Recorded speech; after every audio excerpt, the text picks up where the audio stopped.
شریعت اور حدیث میں فرق ہے۔ شریعت حدیث کی شرح ہے۔ حدیث پر صرف عالم عمل کر سکتا ہے جو حدیث سے اپنے مسائل کو اخذ کرنے کی صلاحیت رکھتا ہو۔ غیر عالم کو شریعت پر عمل کرنا ہوگا۔ جو مجتہدین نے احادیث و قرآن سے مسائل اخذ کر کے ہم کو دیے ہیں۔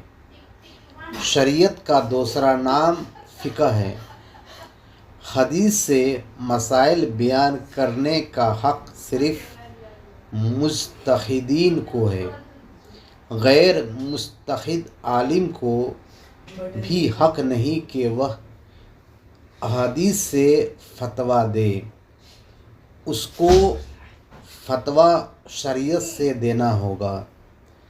عوام احادیث سے صرف نصیحت حاصل کر سکتا ہے، مسائل اخذ نہیں کر سکتا ہے۔ اہل حدیث صرف عالم ہو سکتے ہیں، عوام نہیں ہو سکتا ہے۔